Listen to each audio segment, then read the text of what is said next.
pag-uusapan po natin is about love, a love story. Sino itong mahilig sa mga K-drama, sa mga romance, ayan. Sino itong gusto ng love story? Ayan, ako gustong-gusto ko po ang love story kapag nanonood kami ng movie, no? Love story palagi kong pinapanood kasi it feels good. Ang sarap sa pakiramdam na in love, no? Ang sarap sa pakiramdam na naaalala mo kung paano ka na in love sa taong mahal mo. Ayan. So, we will talk about a love story that can be found in Ruth, no? But this is not your typical love story because ang story po na iikot dito ay sa dalawang babae. Dalawang babae who experience extreme pain. Extreme pain. Bakit kaya? Sino dito may broken heart? Meron ba? Broken hearted? Wala? Naka-move on na lahat? Yan, maganda yan, good yan, good yan. Mag-move on na tayo. But, tama-tama naman din kasi, yung point ng message natin ngayon is, in the waiting, faith is stretching. So, ibig sabihin, maghintay daw kayong matapos ang sermon na to. Okay, in the waiting, faith is stretching. So now, we will talk about the book of Ruth. This is 4 chapters, 4 na chapters po ito. At ito po ang isa sa libro sa Bible na nabasa ko ng isang upuan. Para lang siyang pocket book kasi 4 na chapters lang to. Very short, no? And sabi dito in Ruth chapter 1 verse 1, in the days when the judges ruled, there was famine in the land. Nung time po ng mga Israelites, no, because they have done sinful things, sexual immorality, idolatry, nagalit na naman si Lord, no, the Lord allowed once again na masakop sila. And this was in the book of Judges, kung saan nag-rule na naman ang mga kaaway nila. So, in these times, talagang oppressed ang mga Israelites. Hirap na hirap sila. Bakit? Siyempre, hindi sila ang nag-rule. Kumbaga, nasakop sila. Kapag nasasakop kayo ng isang nation o ng isang bansa, hindi masarap yun. Pahihirapan kayo. They will put you to slavery. And there, in this time, there was famine. No? Merong matinding tagutom, no? There was famine in the land. Kaya itong story ng Ruth umikot sa isang pamilya na ipapakilala ko sa inyo. And the man of Bethlehem in Judah went to sojourn in the country of Moab, no? So, dahil po sa matinding tagutom, dahil may famine doon sa Israel, sa Bethlehem, ang ginawa ng pamilyang ito, yung lalaki, yung tatay, nagdesisyon siya na umalis sa Bethlehem. Sabi nung tatay, naku, paano ba yan? Nasasakop na tayo, tapos may famine, wala tayong makakain. Syempre, bilang isang padre de pamilya, ang gusto niya ay makapag-provide o makasurvive ang pamilya niya. So, hoping for the best, ito pong si Elimelech, ang ginawa niya, dinala niya yung pamilya niya papunta sa Moab.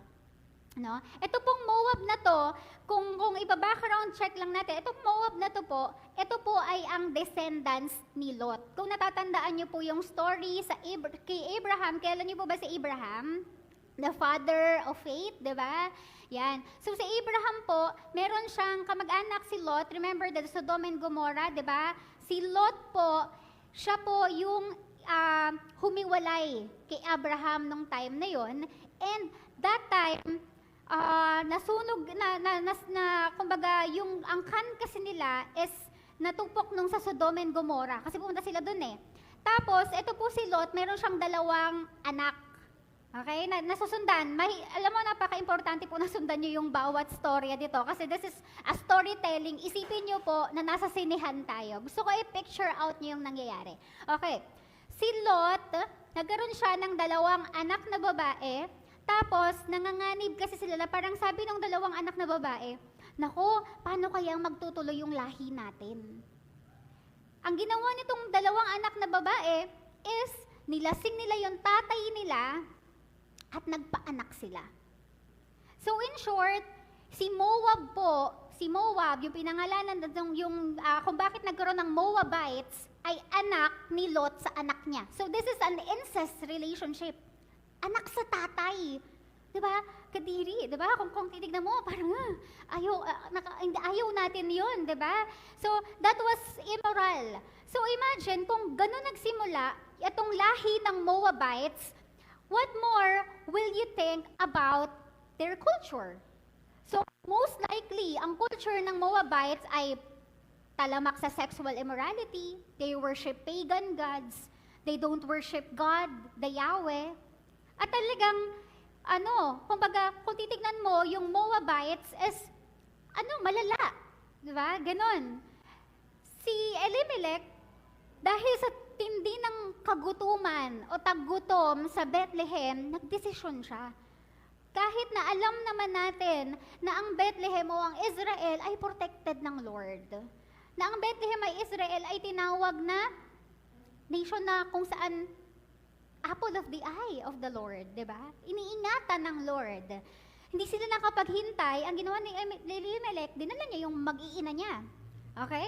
Nasa Moabites na sila ngayon. Alam niyo kung anong nangyari? You know what happened? Elimelech died in Moab. Pagdating nila sa Moab, namatay si Elimelech. So si Naomi, yung asawa ni Elimelech, itong babae na to, naging widow siya all of the sudden. Imagine the situation na ako, tinanggal mo ako.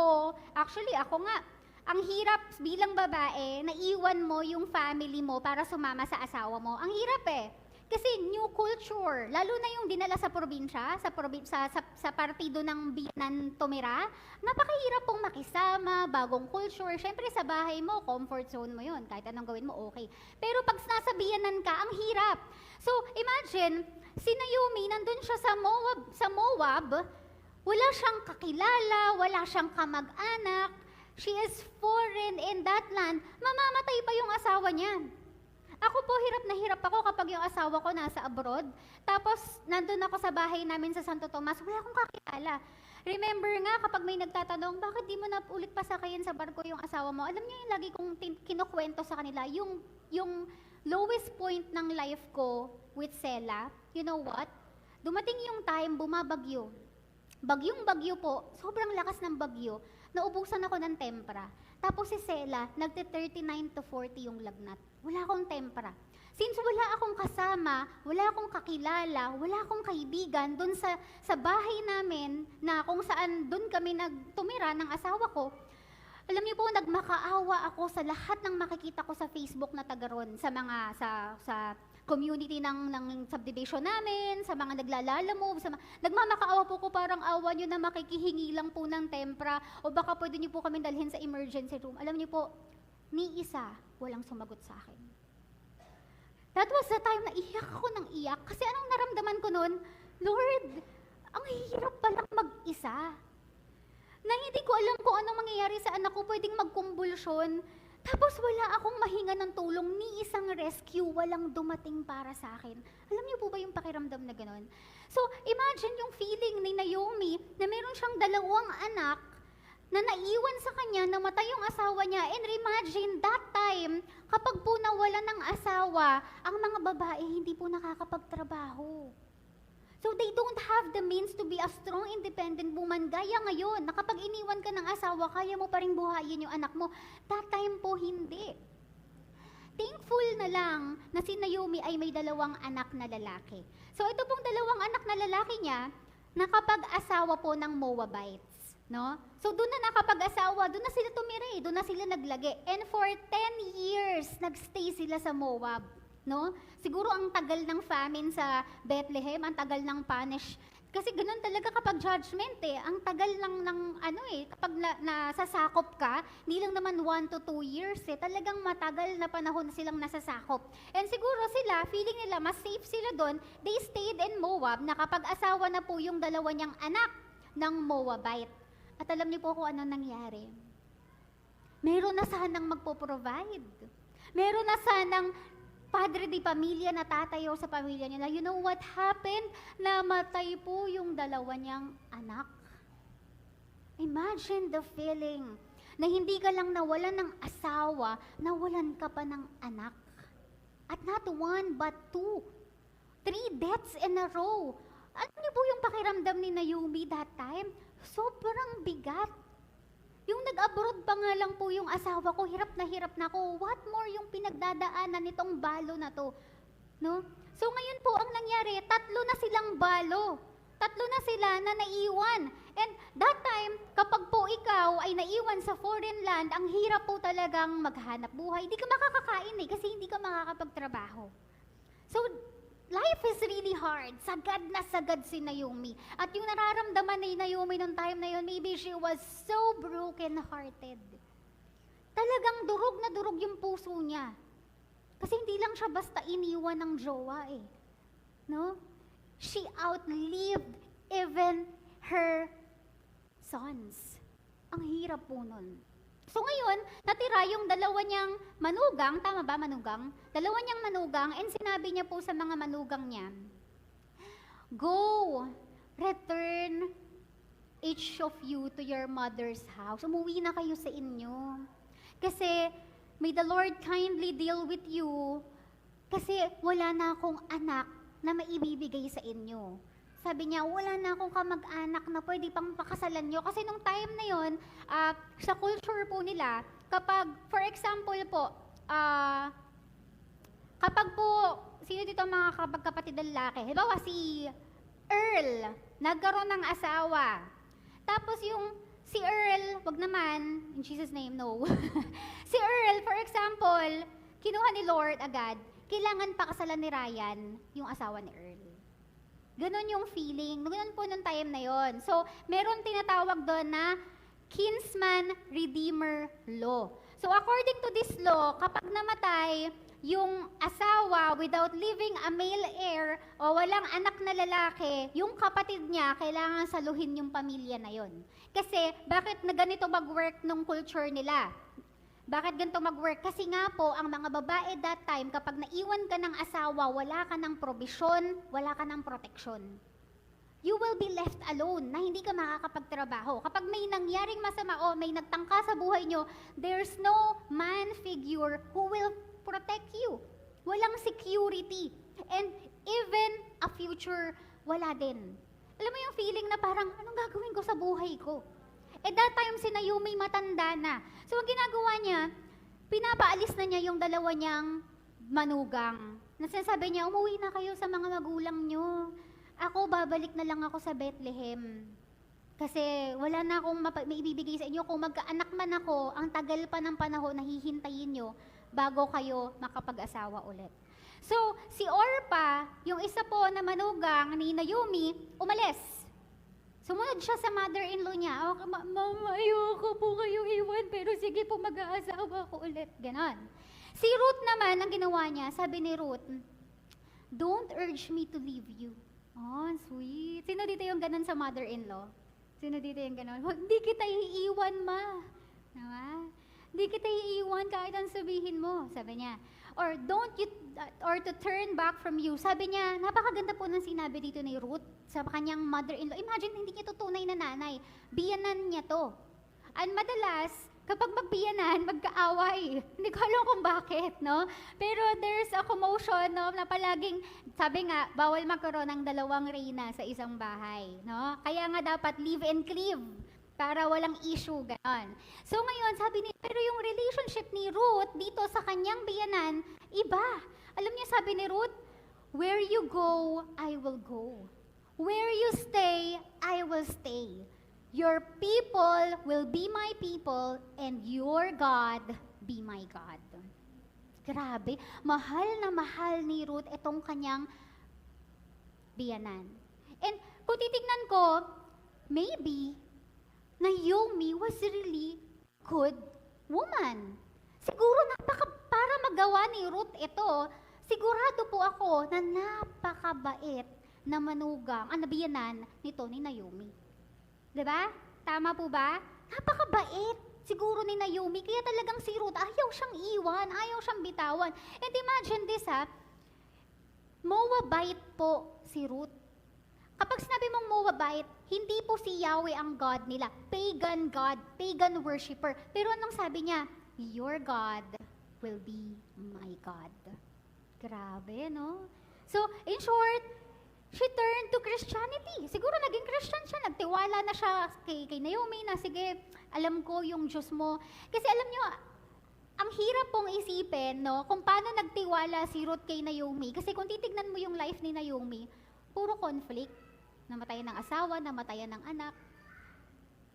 To the point na nung si Naomi umuwi sa Bethlehem, kasama si Ruth, nakita siya ng mga kaibigan niya, uy, nagbalik na si Naomi. Tapos, alam niyo ang sabi ni Naomi? Huwag niyo akong tawaging Naomi. Kasi ang ibig sabihin ng Naomi is pleasant, happy, or it's nice. Tawagin niyo akong Mara. Sabi ni Naomi ha, tawagin niyo akong Mara, for the Almighty has dealt very bitterly with me. Call me bitter. Sino dito yung bitter pa? Iniwan ng mahal. Ayan. Iniwan ng jowa. Bitter pa rin hanggang ngayon. Sabi, wag mo akong tawaging Naomi. Call me bitter. Bitter ang itawag mo sa akin. Kasi kinalimutan ako ng Diyos. Sabi niyang ganon. So imagine, si Ruth, tinitignan niya si Naomi na isang mabuting tao na hindi niya bibitawan, pero si Naomi, ang tingin niya sa sarili niya, hindi ako kamahal-mahal, hindi ako mahal ng Lord.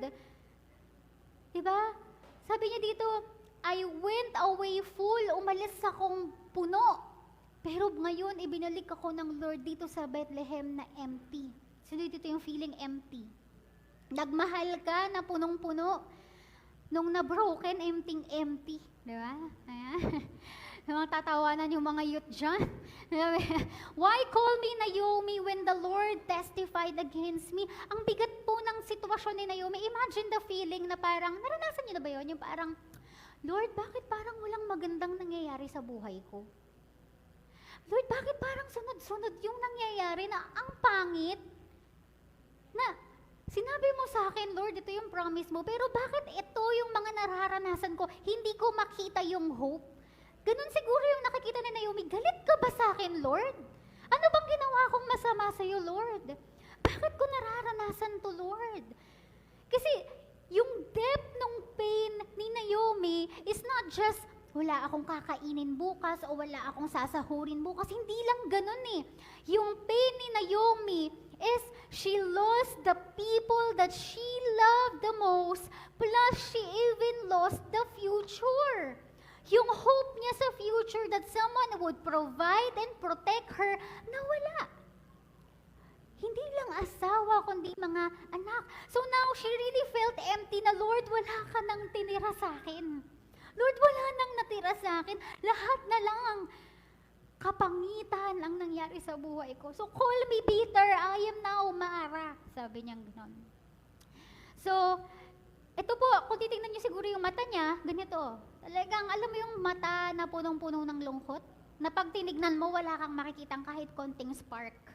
Kasi yung hope talagang putol eh. Talagang wala nang kahit konting hope na natitira kay Naomi. And Ruth, nung pagdating nila sa Bethlehem, nung nakarating na sila sa Bethlehem, siguro gutom na po itong magbiyanan na to, no? They were really living hard, no? Na hirap sa buhay. At sabi ni Ruth, the Moabite, let me go to the field. Sabi niya, Ma, hayaan niyo na akong magtrabaho.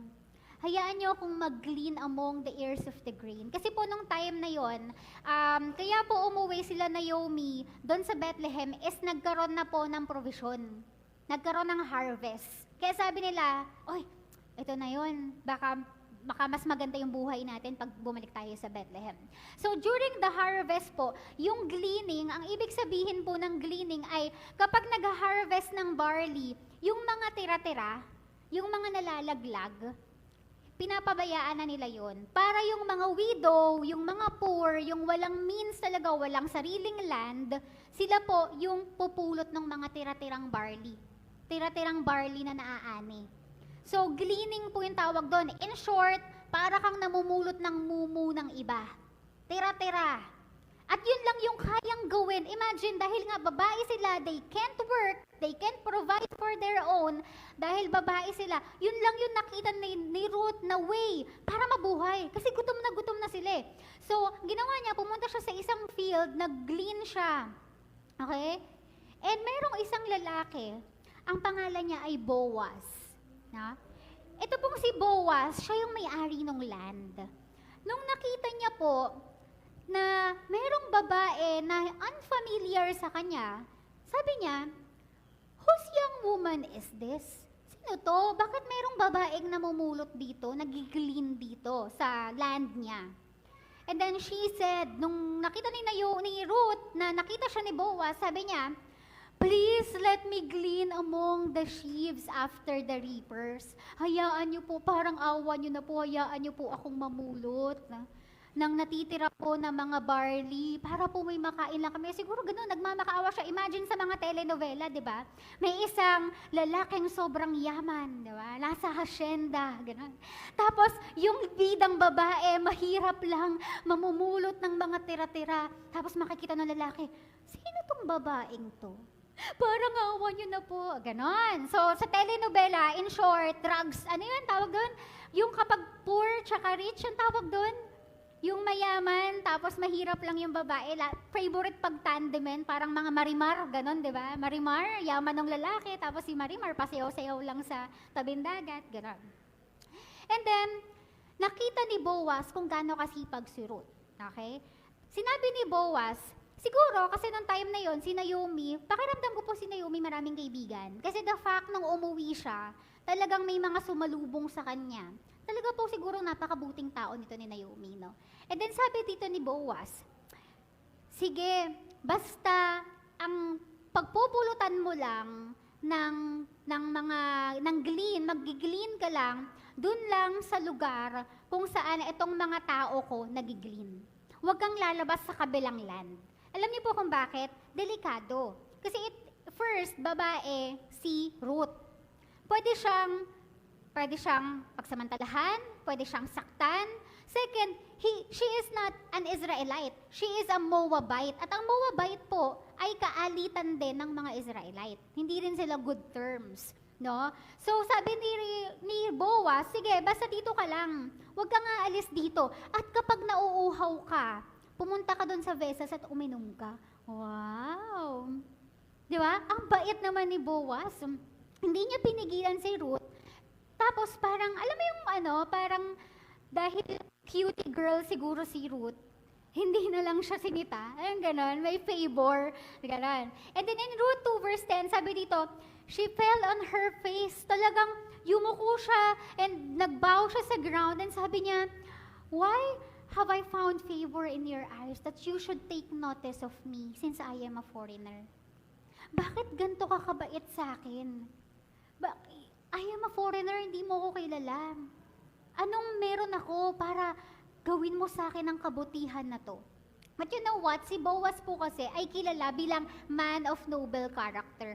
Man of character talaga si Boaz. So in short, Boaz answered to her, "Narinig ko lahat ng ginawa mo sa mother-in-law mo. Kung paano ka naging mabuti sa biyanan mo. I heard it, na iniwan mo yung magulang mo, yung nation mo para sumama sa kanya." And ang ginawa po ni Boaz, in short, yung love story nila nag-start na. Nagtuloy-tuloy. Siguro everyday, kapag nagre-reap yung mga tao ni Boaz, si Ruth nagigilin din doon. Tapos si Boaz, alam mo yung kahit di naman siya yung magre-reap, may-ari ng land, siguro pupunta siya doon para sulyap-sulyapan si Ruth. Ayun na naman si Ruth. No? Ganon. Tapos, inutusan pa niya yung mga tao niya na lalaki na poprotektahan niyo si Ruth. Kapag may gumawa ng masama kay Ruth, poprotektahan niyo si Ruth. Ang sarap sa feeling, no? Yung may secret admirer, di ba? Yung may someone protecting you kahit hindi mo alam. No? Yan ang gusto-gusto ng mga babae. Okay? So, sabi dito, niyaya ngayon ni Boaz si Ruth na kumain kasama nila. And noong time na yon, hindi po nila ginagawa yun, lalo na kung foreigner. No? So, kumain sila. And si Boaz pa yung nag-abot kay Ruth ng roasted grain. So, pinagsisilbihan niya pa si Ruth, sige, kain ka pa. So, yung sa telenovela, di ba, habang kumakain yung babae, punong-puno yung bibig, nakaganan yung lalaki. In love siguro to si Boaz. So, pinakain niya pa. And that time po, sa culture nila, hindi pwedeng magsisilbi ang lalaki. Sa culture nila, babae lang po ang dapat nag-aabot. Ganon po sa kanila. Kasi ano yan eh, meron silang hierarchy na kumbaga walang equality nung time nila. Lalaki talaga dapat yung mas angat. So, makikita mo talaga yung favor ni Boaz kay Ruth. And then, when she rose to glean, Boaz instructed the young men, ang sabi pa di kinabukasan ulit, after nilang kumain, di magiglean ulit si Ruth, no? Sabi niya dun sa mga kasama niya, yung mga simpleng ligaw, sabi dun sa kasama niya, yung mga nasa ano na, yung alam niyo po yung nasa ano na, yung nakatali na, yung tapos ng irip, nakatali na, sabi niya, hugutan niyo yan, tapos ikalat niyo para pulutin ni Ruth. Ganon. So in short, hindi alam ni Ruth na may nagpo-provide na para sa kanya, no? Pinapahugot para hindi na mahirapan si Ruth dun sa tira-tira. Magagandang klase na ng barley yung makukuha niya kasi yun na yung ani mismo. So ikinalat nilang ganyan. Si Ruth naman, uy, ang dami. Tuwan-tuwa siguro siya. Naku, marami ako maiuwi kay Naomi nito. Hindi niya alam, sinadya yun ni Boaz. Okay? Sabi dito, and her mother-in-law, pag uwi niya, siguro tuwang-tuwa siya, Ma, tingnan mo, ang dami-dami kong dala, ang dami kong napulot. Sabi niya gano'n. Tapos sabi ng mother-in-law, saan mo nakuha yan? Sobrang dami naman yan. Imposible yan kung gleaning lang ang ginagawa mo. Parang reaping eh, kasi magagandang klase siguro yung nakuha niya. Saan mo nakuha yan? Kinuwento nito ni Ruth na mayroong lalaki, ang pangalan niya, siguro kinig na kinig, Ma, alam mo, mayroong lalaki, Boaz yung pangalan niya, ganon. Tapos, pinakain niya ako. Tapos, pinainom niya pa akong tubig. Siguro, ganon, kilig na kilig siguro ito si Ruth. Tapos, naalala nito ni Naomi na si Boaz ay kamag-anak ng asawa niya. Kamag-anak nila. And remember the kinsman redeemer? Kapag po may namatay na lalaki, kailangan po yung pinakamalapit na kamag-anak o yung kapatid, pakakasalan yung naiwan na babae. So ngayon, siguro ito si Naomi, hopeless na siya dun sa sitwasyon nila na yun na lang yung ikabubuhay nila, gilining na lang. So ngayon, siguro sabi ni Naomi, oo nga pala, kamag-anak natin si Boaz. Pwede siyang maging kinsman redeemer. Sabi niyang ganon. And then sabi ni Naomi sa kanya in Ruth 3 verse 1, My daughter, should I not seek rest for you? Sabi niya, in short, sa culture natin, parang ang sinasabi niya, alam mo anak, Ruth, responsibilidad ko bilang nanay mo na bigyan ka ng future. Responsibilidad ko na i-secure ang future mo. Ngayon, ganito ang gawin mo. Kapag pumunta ngayon sa threshing floor, yung threshing floor po ay kung saan nagre-reap sila, nagiglean sila, pupunta ulit ngayon sa threshing floor si Boaz. Ganito ang gawin mo anak.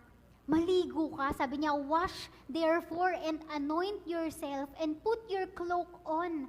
Anak, maligo ka, ang baho mo na. Sabi niya gano'n, hindi ka magugustuhan ni Boaz kapag ganyang kakabaho. Sabi niya, put your cloak on. Pero ito pong term na to, na wash therefore and anoint yourself and put your cloak on, mababasa rin po ito sa time ni David. Remember when David lost his son? Yung anak ni David sa kasalanan, namatay, hindi in-spare ni God. Diba? Nung may sakit pa lang yung anak niya, si David naghubad na parang baliw at depressed na stress, sakit na sakit siya. Diba? Nagmo-mourn siya nung time na yon. And the moment na nalaman ni David na patay na yung anak niya, tsaka siya biglang bumangon. He washed himself, anointed himself, and put on the cloak. In short, ang ibig sabihin po nitong wash yourself, anoint yourself, and put on your cloak is, this is the time for moving on. After all the pain that you've been through, there is now hope. This is the time to move on. Na yung Ruth, this is the time for you to move on. Meron kang pag-asa. So, ang ginawa ni Naomi, inutusan niya si Ruth. Ang sabi niya kay Ruth, Ruth, ngayon ang huling harvest sa threshing floor. Ang gusto kong gawin mo, hintayin mo na umalis lahat ng tao. At kapag natulog si Boaz, pumunta ka sa paanan niya, humiga ka sa paanan niya. Tanggalin mo yung kumot at humiga ka sa paanan niya. Nung binabasa ko to, si Naomi, inutusan si Ruth mag-first move.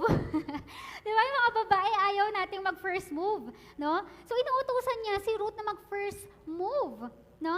And kung titignan mo, parang ang laswa. Kasi kung gagawin yon sa panahon ngayon, natutulog yung lalaki nung time na yon, tapos hihiga ka sa paanan niya, pwedeng isipin na prostitute si Ruth. Diba po? Kasi she is a Moabite. Yung culture niya, iba sa culture ng Israelites. At talamak sa sexual immorality, yung culture kung saan nanggaling si Ruth. Pero this is different. Ang time kasi, nung time na yon, yung paghiga sa paanan, it means humbling down yourself. So, meron po yung mga meaning. Sabi dito, an act of humility of submission. It means nagsasubmit ka sa Kanya. It also means an expression of devotion or service. Na kapag ako ay servant po ng isang lalaki, most of the servant in their culture natutulog sa paanan ng servant, ng amo nila. Para kapag may kailangan yung amo nila, isang tawag lang, maibibigay nila yung service. Ganon. So, ganon sila ka-devoted to serve. And then third is seeking refuge or protection. So, humihingi siya ng protection. Ang pinapagawa nito ni Naomi kay Ruth is to humble down yourself as a servant para ipakita kay Boaz na I am humbling down myself to you, be my kinsman redeemer. She is, kumbaga, ang ginagawa niya ay kinukuha niya yung right niya. Kasi right na yun eh. Right na yun dahil kamag-anak si Boaz, right na yun na sabihin kay Boaz na namatay yung asawa ko at ikaw yung pinakamalapit na dapat magpakasal sa akin. Dapat akong pakasalan. So parang ganon. Okay? So, siguro si Boaz sa tutulog, medyo malamig kaya naghumot siya. Tapos imagine yung feeling na ang dilim-dilim kasi wala namang ilaw nung time na yon. Pagising niya, nakita niya si Naomi, si Ruth, nasa paanan niya. Nagulat talaga, siguro nagulat siya, sino tong babaeng to? Prostitute ba to? Ano bang plano nito sa akin? Pagsasamantalahan ba niya ako? So sabi niya gano'n. But you know what he said? Daughter, may you be blessed by the Lord. That you have made this last kindness greater than the first and than you. You have not gone after young men, whether poor or rich. Sinabi ni Ruth sa kanya, Boaz, we need protection. We need provision. At ikaw lang yung tao na kilala ko, na kamag-anak namin, who can be the kinsman redeemer. At sabi ni Boaz sa kanya, siguro ang sabi ni Boaz sa kanya, kasi nung time na tumatanda na po si Boaz eh. Siguro sabi ni Boaz sa kanya, bakit ako? Ang tanda ko na. Sabi niya ganon. So, na-amaze si Boaz kung bakit ito si Ruth na bilang bata pa at kaya pang mag-asawa, pwede naman siyang hindi sumama kay Naomi. Pwede naman siyang maghanap ng mga lalaking mayaman o lalaking, kasi wala sa kanilang rule na gano'n. Actually, Ruth is not under the law of kinsman redeemer kasi she is a Moabite. Pwedeng hindi niya yun gawin.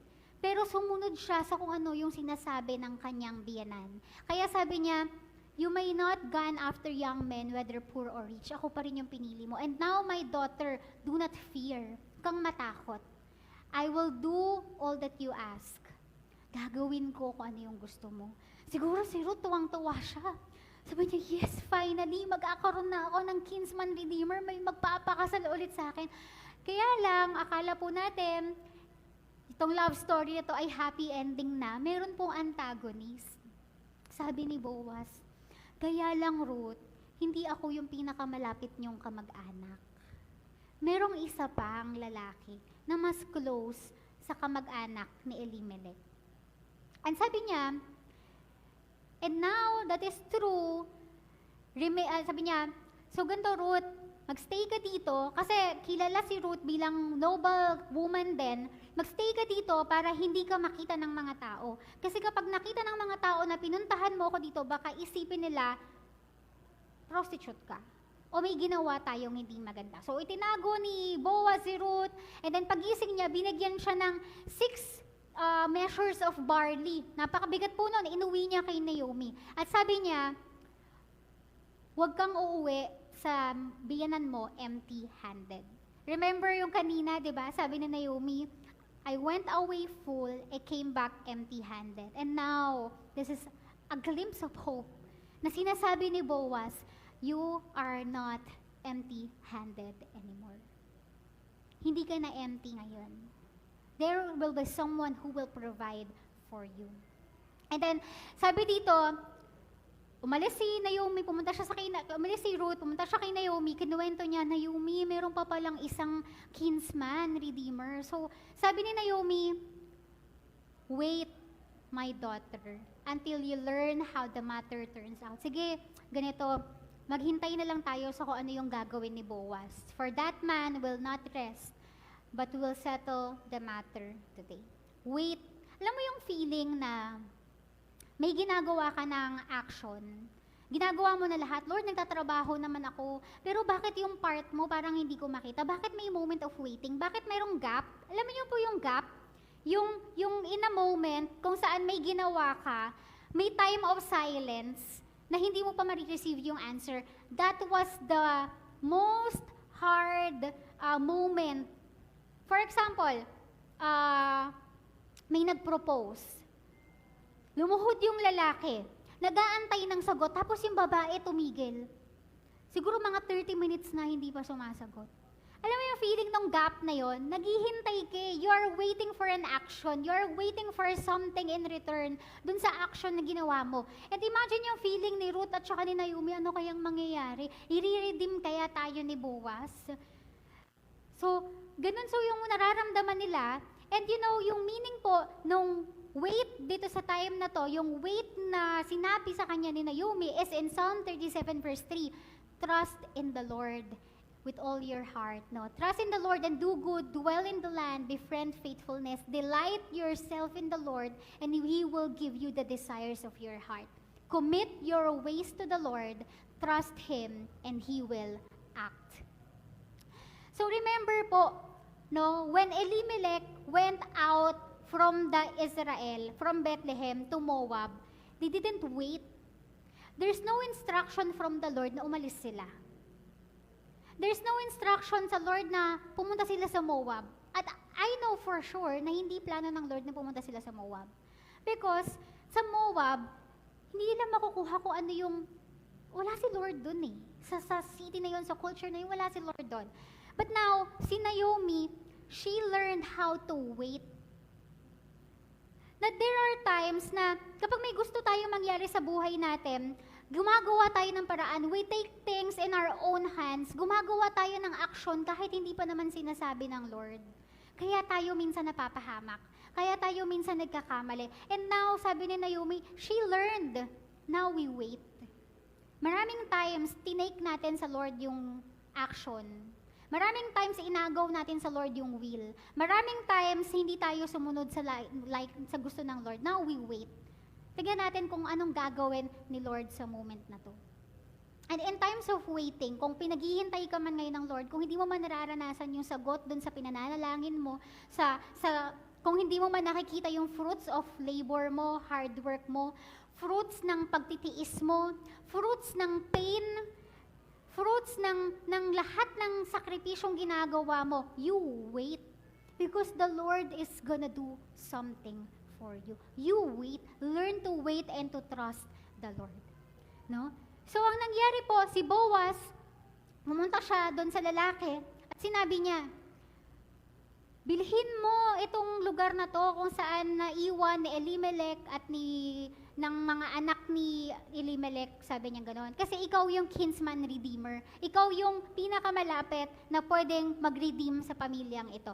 Sabi ng lalaki, sige, bibilhin ko yung lupa. Sabi niya gano'n.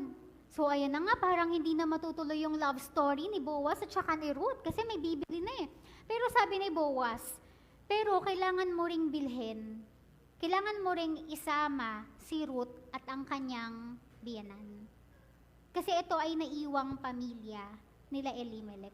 Sabi ng lalaki, ay, kapag gano'n ang usapan, may asawa na ako, hindi ko na kayang mag-shoulder pa ng isa pang pabigat sa shoulder ko. So in short, tumanggi po itong kinsman redeemer. At the moment na sinabi ng kinsman redeemer, ikaw na lang yung gumawa. Ang ginawa po ni Boaz, he took off his sandals. Binigay niya yung sandals niya.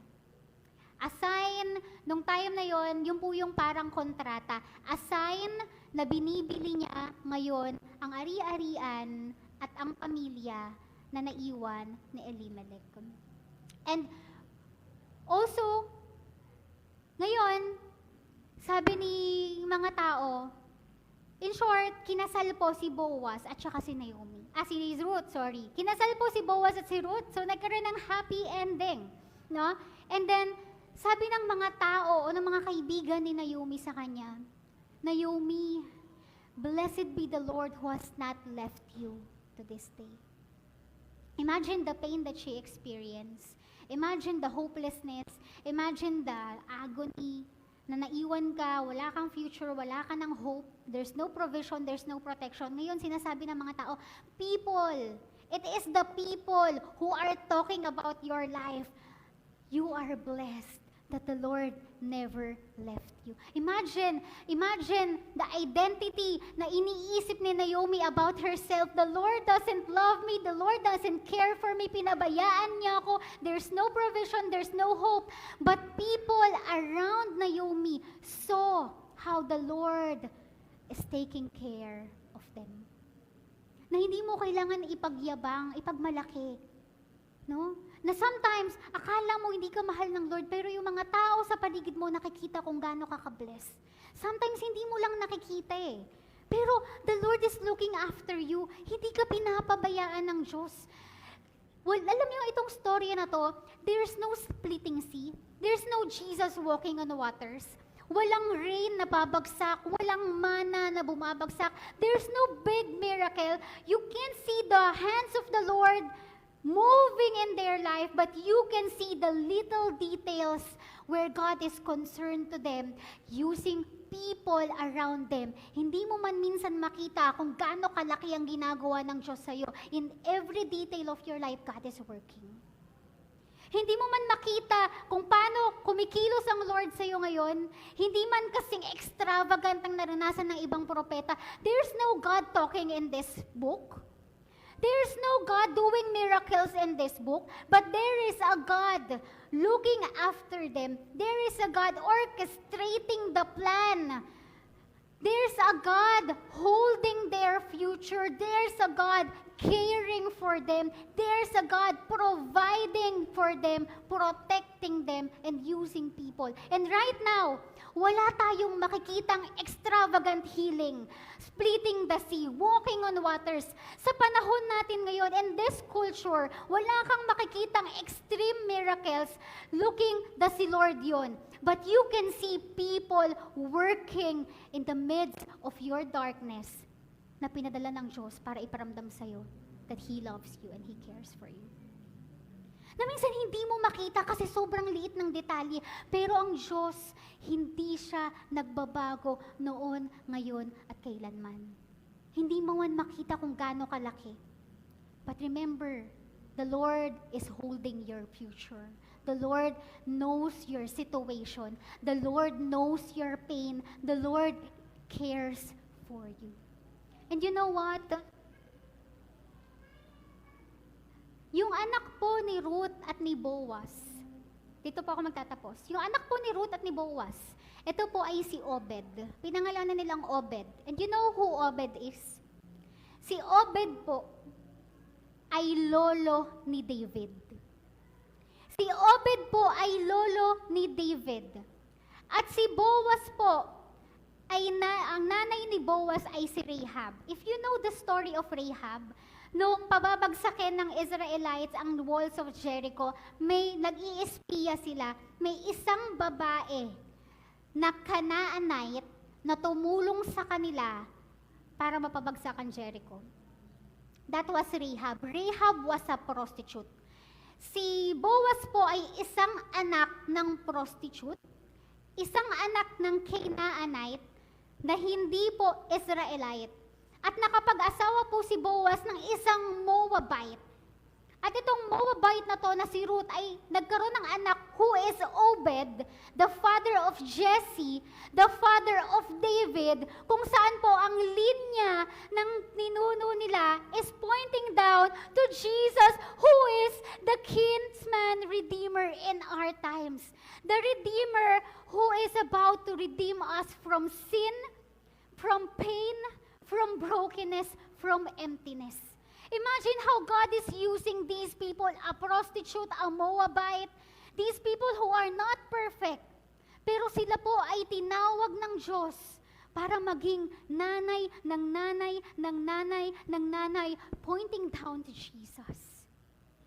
Imagine how God redeemed Ruth, how God redeemed Naomi, how God redeemed Rahab, how God redeemed Bathsheba, and now how Jesus is about to redeem us. That it is true that God is a redeemer. God is doing something kahit hindi mo nakikita. Noon pa man, hanggang ngayon, the Lord wants to redeem you. So no matter what you are feeling, no matter what pain you are into, no matter what mess, no matter how dark your situation is, you might feel hopeless. But I tell you that Jesus is the Redeemer and He is the same yesterday, today, and tomorrow. Amen. Hindi tayo pababayaan ng Diyos. This story might be boring for others, but I saw kung paano mag-work ang Diyos. That in every little detail of my life, kasali siya. At hindi niya tayo pinababayaan. So I want you to look at your life right now. Is there hopelessness? Is there pain?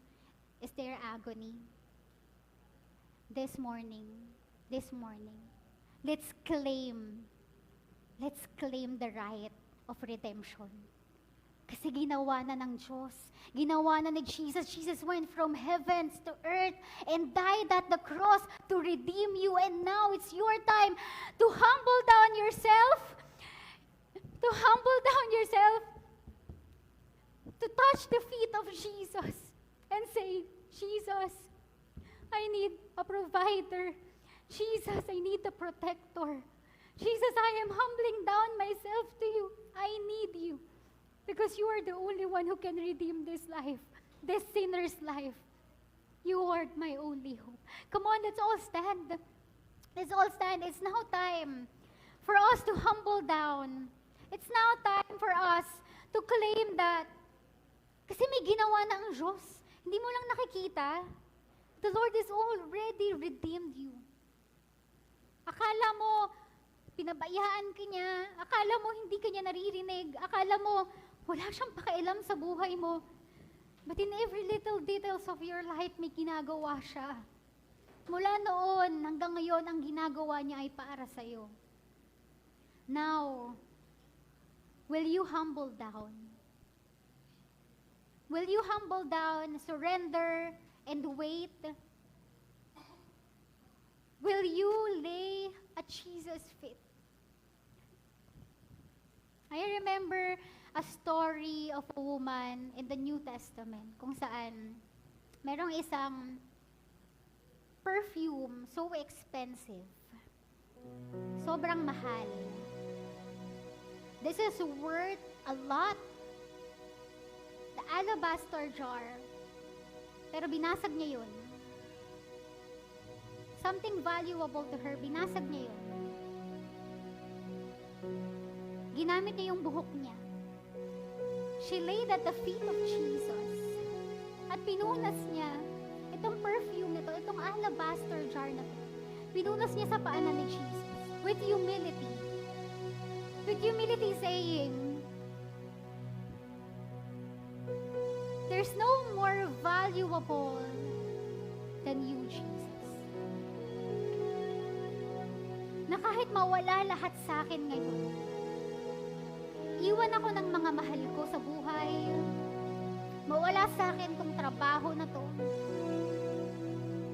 There may be no point of provision kahit anong isip mo. Wala talagang hope. Kulang talaga. Di mo alam kung saan ka magsisimula. And And I want to tell you that all we need is Jesus. And in the story of redemption, gusto ng Diyos maranasan mo na wala kang ibang sasandalan, wala kang ibang pagkakatiwalaan, wala kang ibang madedependihan, kundi ang Diyos na. Not on your own strength, not on your own effort, not on people, not on circumstances, but in Jesus alone, because He is about to redeem you.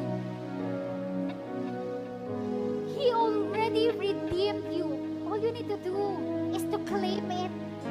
Willing ka bang lumapit sa paanan niya at sabihin, Jesus, I need you. The Lord wants to redeem you from that pain. The Lord wants to redeem you from that insecurity that you are feeling right now. The Lord wants to redeem you from that darkness, from that sin. The Lord wants to redeem your identity in Him. The Lord wants to redeem your place as the Son of God, the child of God, the friend of God. The Lord wants to redeem that relationship that the enemy took away from you. The Lord wants to redeem that faith that wavered. The Lord wants to redeem that trust na nawawala sa iyo ngayon dahil pakiramdam mo iniwan ka ng Diyos. Dahil pakiramdam mo hindi ka niya naririnig. Dahil sobrang tagal ng paghihintay mo, hindi mo na makita ang pagkilos niya. But the Lord wants to redeem that faith that you lost because of the enemy. The Lord wants to redeem you, your heart, your life. And He wants to turn your world upside down from pain to joy. He wants to give you peace. He wants to bless you. He wants to give you security. And He wants to tell you na kahit kailan, hindi ka niya iniwan at hindi ka niya pinabayaan.